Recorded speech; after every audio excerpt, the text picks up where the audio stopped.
My name is Laura Dudley. I first met Amy when we were both 5 years old. My brother was in her father's band, and they went on a trip to Florida. Being family members, we were both invited to come along. As little kids, we had short attention spans. I remember I was so excited to have a playmate on this trip. This adventure was only the beginning of our friendship. 5 years later, we reunited. Middle school was tough, but we made it through together. And then we became freshmen. We were so old, in our minds at least. Many things changed through the years, yet one thing remained the same. She has always been by my side through life's trials. Her example and dedication pushes others to excel. I feel blessed to have someone who I can relate to, whether it's through music or faith.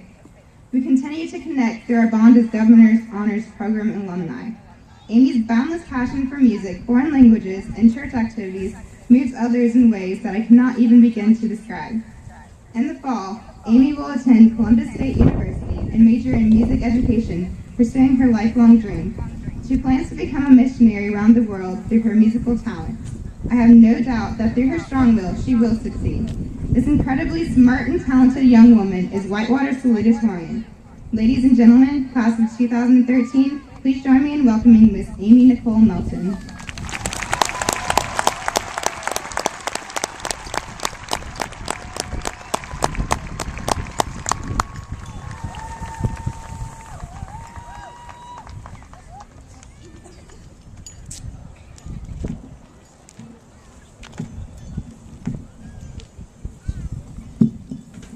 Let's talk about the proverbial glass.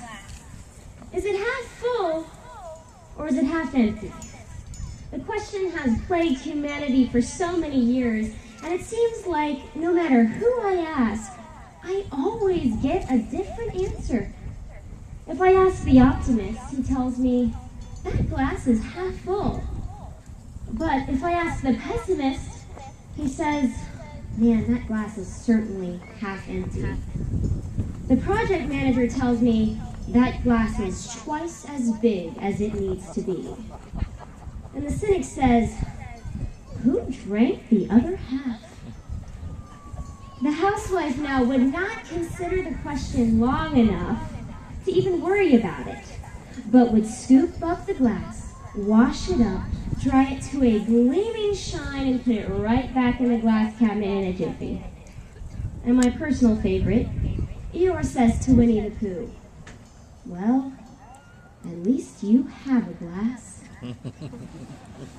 Now, before we can answer this age-old question, we must determine what it means to see the glass as half full rather than half empty. Those of us who see the glass as half full look at the glass and see the water at the bottom rather than the air at the top. We know what we have, and we're very thankful for the blessings in our lives. We understand how much we have matured and progressed, and we remember how different we are from 4 years ago when we entered this school as freshmen. Unfortunately, there are also pitfalls to this outlook. Sometimes we focus so much on what we have that we forget about our room for improvement. We focus on our blessings, and thus we remain stagnant and do not get any better in our progress. Conversely, there are some of us who always focus on the air at the top of the glass rather than the water at the bottom. We always see the glass as half empty. We focus on our imperfection, and we understand what it means to recognize weakness. But I don't know about you, but sometimes when I'm in my endeavors, whether academically or in other avenues of life, I think about how far I have to go, and I become discouraged. Sometimes I may even want to give up because I think, if I'm never going to be perfect, why even try? Both of these positions present tremendous pitfalls. So how do we find balance? I would venture to say that the answer to this age-old question lies in perspective. Perspective is an individual choice, and how we choose to see a situation determines how we react in that situation. For me, I know that Jesus is the filler of my glass. And not only that, but he is my glass. And he's the water in my glass, and he's really blessed me tremendously. But I also recognize that I have a part in the way my life plays out. In so many areas of my life, I need progress and I need more maturity. If I obsess over these flaws and if I neglect to realize these flaws, I will not mature any further.